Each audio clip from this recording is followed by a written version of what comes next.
What up, y'all? And we're back to talk about the R. Kelly trial again.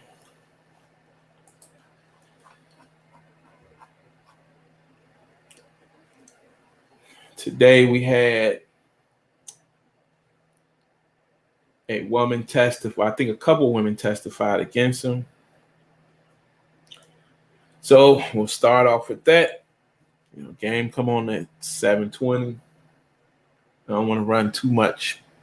Probably past missing the first few minutes to dive deep into that. So, well, watch that. So let's dive deep into this now so I can get to that.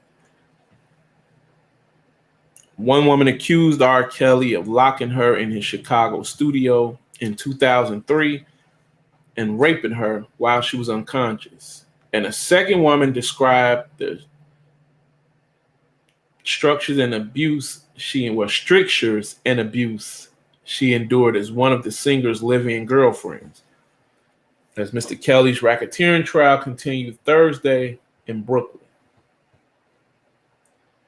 The two women were the eighth and ninth accusers to take the stand against the R&B singer, who prosecutors say used his fame to build and operate a criminal organization of associates and employees to prey on women and girls. Now, again, of course, Tasha K reported, as I talked to you guys about it yesterday, the man's illiterate. So, how did he build and operate a criminal? How did he build a criminal organization of associates and employees for all of this? If he's illiterate, but we'll let that be. And while accusations of sexual misconduct have long trailed Mr. Kelly, witnesses at the trial have described sexual and physical abuse beyond what has previously been made public. The first witness Thursday, who testified using only the name Sonja, said she was about 21 years old and an intern at a radio station in Utah when she was given a chance to interview Mr. Kelly, then an R&B superstar. She told jurors that she had hoped to kickstart her career, but was instead imprisoned in his home for days and assaulted. And again, we have another woman saying what? I thought I could use him to get to where I needed to get to. But in fact, I didn't get to where I needed to get to. So now I'm going to come out and tell you guys what? I was imprisoned and I was basically assaulted. But again, like I keep saying, we keep saying this is a racketeering case, yet all these women are all stating that they thought they was getting something from him. I thought I could use him, and I didn't end up using him. And the second witness, who testified as Anna, described a budding relationship with Mr. Kelly that turned abusive as the singer slapped and humiliated her if she failed to adhere to strict rules for the women in his orbit.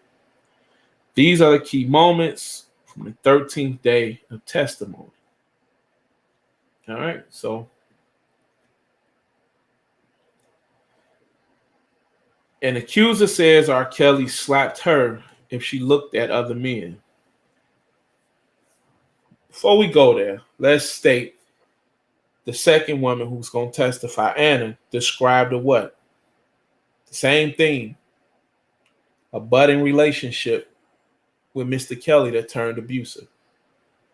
But it is another woman who's saying what? We had a relationship together. So again, we can't keep using the theme of he imprisoned these women. This was some big sexual scheme, and he is a sexual deviant. That much we can agree on. But again, what they could have got him for, they didn't get him for.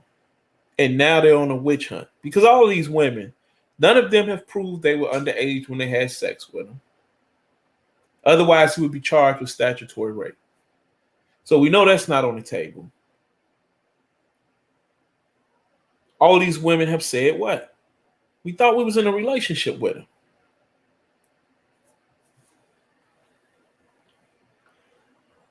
So we get to R. Kelly was so jealous and controlling that he smacked the girlfriend in the face when she happened to glance in the direction of other men, the woman testified on Thursday. Anna, who testified in a voice sometimes so soft the judge had to ask her to speak up. Don't think that that's not done purposely either. That's to then show I'm a timid woman and look at how I behave and look at my mannerisms. Can't you see that he would force me to do certain things because I don't have the strength and the courage to stand up to him? She says she met Mr. Kelly at a concert in South Carolina in 2016 when she was 19 or 20. They exchanged numbers and met up a few months later in Atlanta, she said. Again, I don't know how you don't know how old you were when you met him in 2016. You had a birthday. You don't really forget when you meet somebody like that. And we only talking 5 years ago. So, at this point, this woman is 25 at the oldest. And with somebody that this case is basically built around and your life has been altered, I would think you would know what month it was and how old you were. But they exchanged numbers and met up a few months later in Atlanta, she said. Within weeks, Anna said she had moved in with the R&B singer and was traveling with him to concerts across the country within weeks. So what did she think she was getting out of this? Again, we understand what this is. These are sexual relationships. Look, I'm having sex with you. I'm satisfying you. You're supposed to be helping me in my career. That's the give and take with this.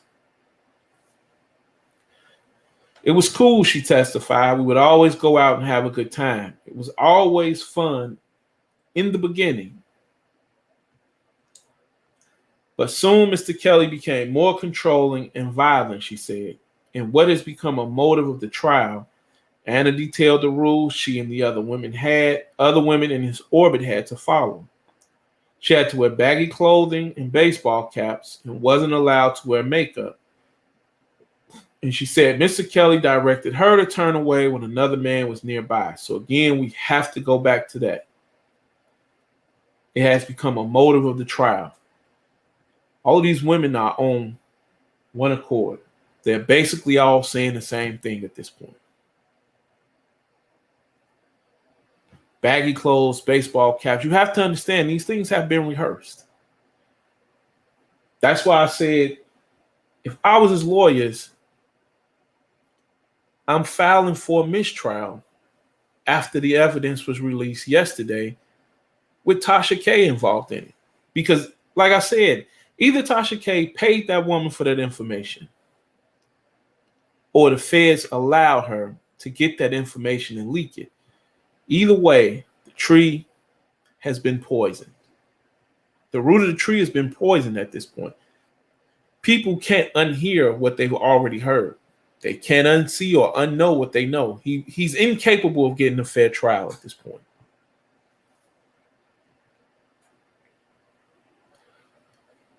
Sequestered with Mr. Kelly's other girlfriends in a renovated area upstairs at his Atlanta estate, Anna said she had little access to the world outside Mr. Kelly's stifling sphere. Sometimes, as punishment for breaking rules, Mr. Kelly would take her phone away for a couple of days or even a few months, and nobody would reach out. Her parents, nobody. It seems like none of these girls have parents who care about them. That would be hard for me to believe a parent is going months without talking to their child. Just not happening for me. We're doing a wellness check at that point if that's my daughter.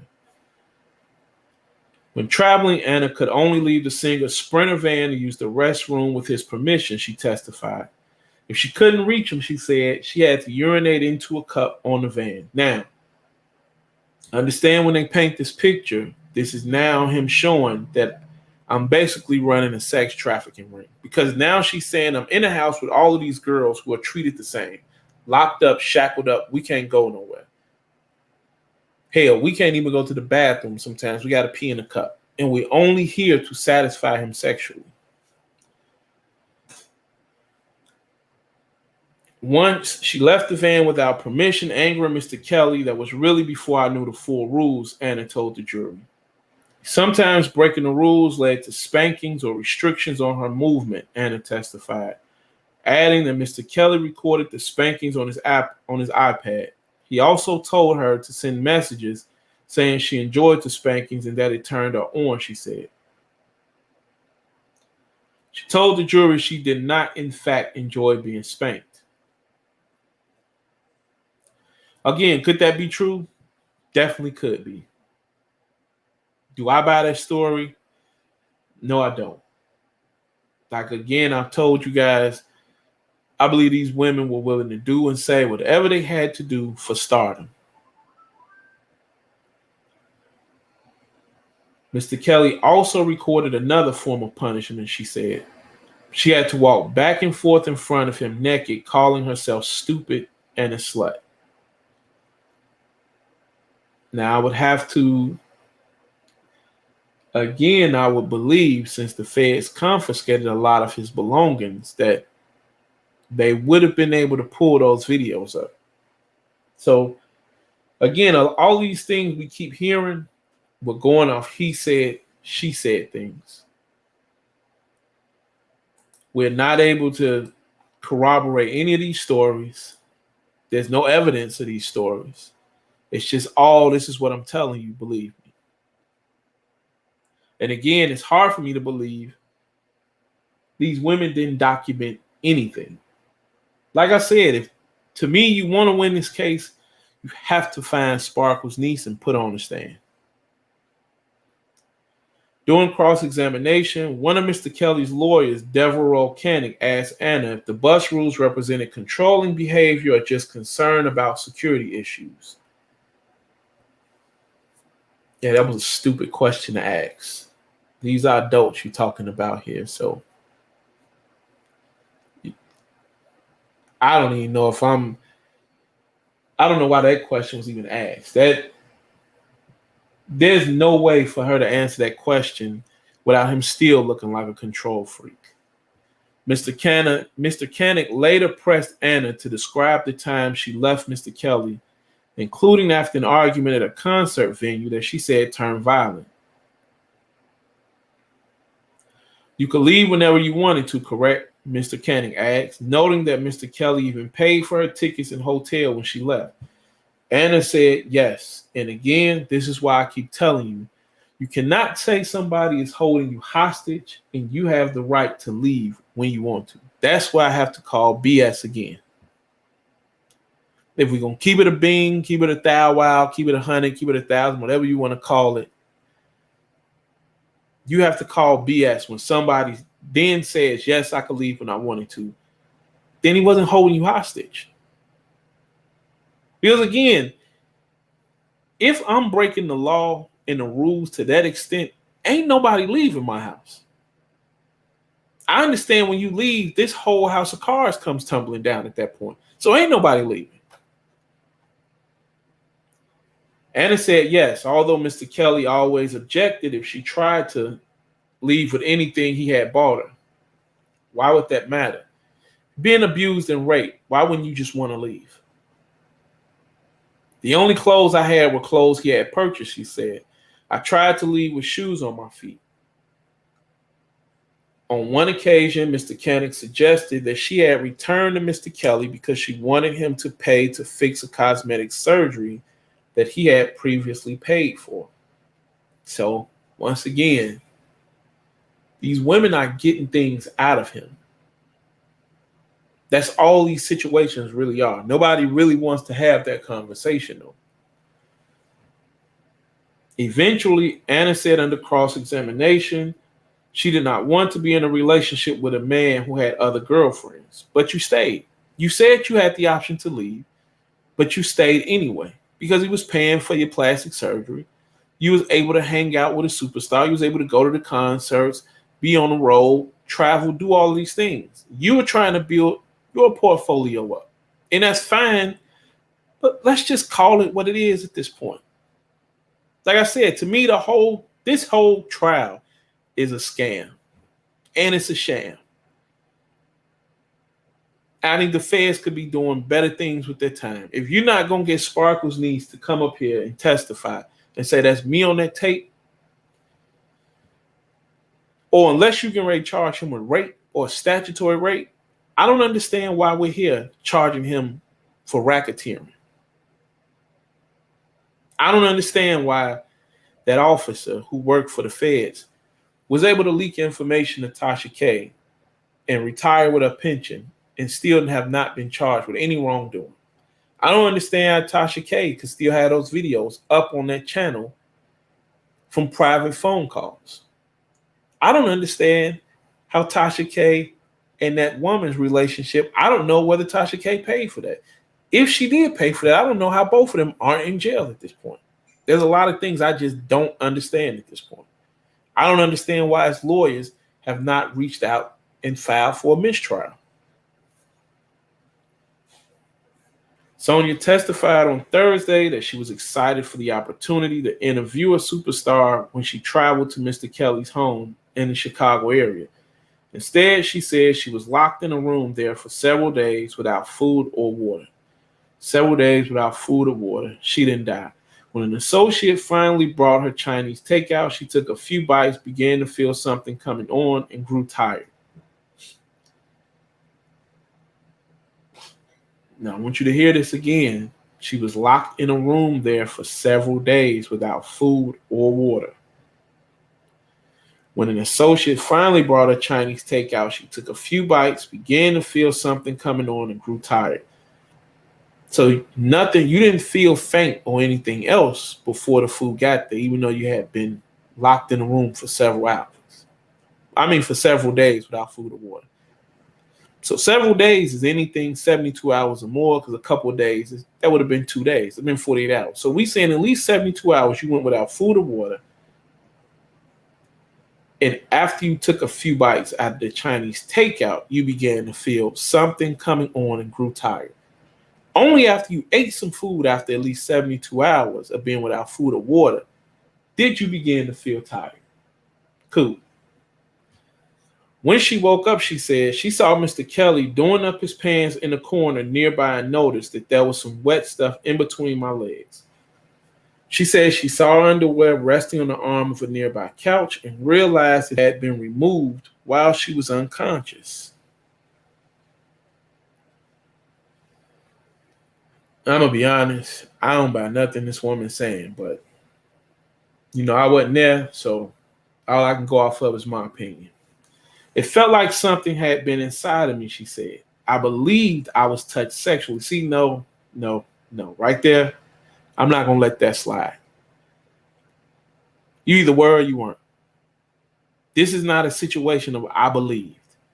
If it felt like something had been inside of you, something was wet, I don't know what type of drug you took when you woke up right after the incident was over and he was fastening his pants. Because if he poisoned you like drugs you like that, you'd have just been out for a while. He'd have been gone from the room by the time you woke up. But I believed I was touched sexually, which means I don't know. So again, I don't even know why she's on the stand. You can't stay firmly. If you can't stay firmly you were raped, then I don't know why you're here. Because all it is now is just more testimony saying about feelings and what you think may have happened and what I believe may have happened. When asked by a prosecutor if she consented to any sexual acts with Mr. Kelly, she responded, absolutely not. Sonja, who is now 39, says she aspired to pursue a career in radio when she first met the singer in August 2003 at a mall in Utah. She told jurors she had hoped to land her first huge celebrity interview, but she testified Mr. Kelly suggested that she traveled to a studio called the Chocolate Factory, since he did not have time at the mall and did not want to speak over the phone.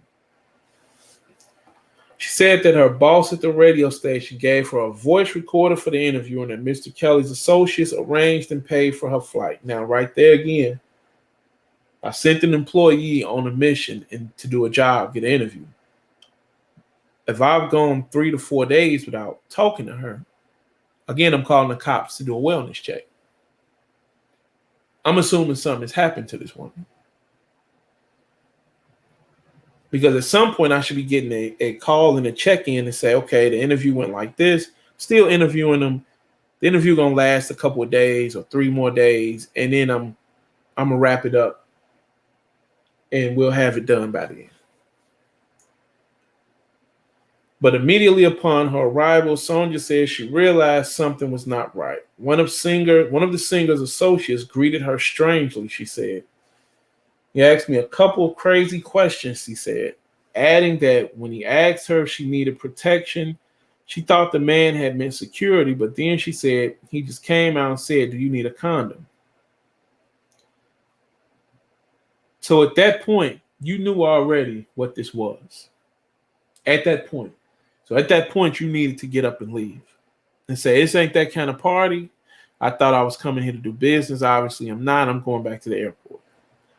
She said she was confused and responded, "No, I'm not here for that." One of Mr. Kelly's associates photocopied her ID and asked for the phone numbers of her most recent contacts, including those of 2 close friends, her mother and grandmother, and other contact information for them, she said.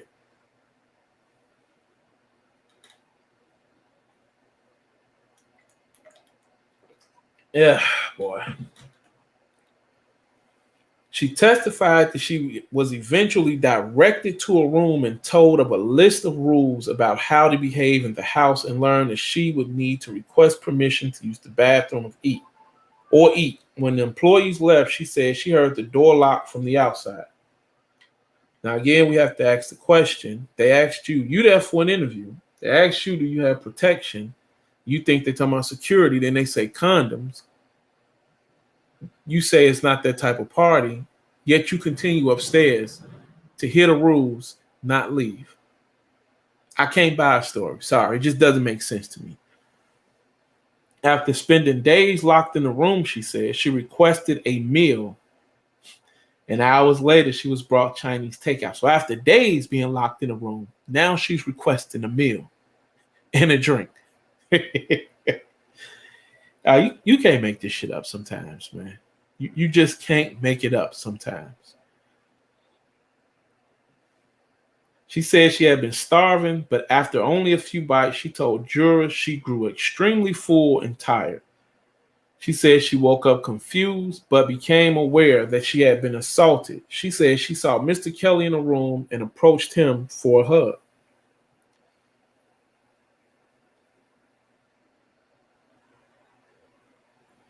Now, again, she said she woke up confused, but became aware that she had been assaulted. She said she saw Mr. Kelly in a room and approached him for a hug. Why would you be approaching him for a hug? If all you here to do, to be honest, is just an interview. You wake up disoriented. First thing I'm trying to do is gather my bearings and figure out what the hell is going on here. But she said he grabbed my butt and pulled me closer before he left. One of Mr. Kelly's associates later told Sonja that the singer would not have time for an interview and threatened her, she said, warning, you don't want to mess with Mr. Kelly. He said, you can't tell anybody, said Sonja, who was the mother to a young child. He had my address, the address to where my daughter was at. That's some dirty stuff to put your child in the middle of this, to justify and to gain sympathy. And to justify your actions. Because again, if you was raped, then you just go back and tell the authorities when you get back, hey, I was raped. He raped me. You say he left something wet in between your legs. Semen should have still been there for them to do a DNA test, figure out whether what you were saying was truthful, and proceed with however they wanted to proceed with this. During cross-examination, Mr. Koenig contended that Mr. Kelly had told Sonja several times that he never planned to do an interview. Mr. Koenig also suggested that Sonja, who had not publicly shared her account until taking the stand Thursday, had hired a lawyer, Gloria Allred, and fabricated her stories after other accusers spoke out publicly against the singer in a Lifetime documentary. Now, again, like I told you from the jump, I do believe the Me Too movement is behind all of this. I do believe all of these witnesses who are coming out and testifying have been financially accommodated by the Me Too movement. Be it win or lose, they'll benefit and they've probably already received payment. But Sonja said that her testimony was true. Now, again, also note, he suggested that she had not publicly shared her account until taking the stand Thursday. So nobody publicly had ever even heard of these allegations until now. Go figure. I was sexually assaulted, she said. There was something in me. That was something I had not invited. And that's the end of day 13, Thursday's testimony. With me leaving you, I do want to pose this question, though. If she was sexually assaulted, if there was something in her, that was something she had not invited, if he left something wet in between her legs, why didn't she take that to the authorities once she left? It's your boy, the Hood Nerd. We'll be back with day 14. I'm out.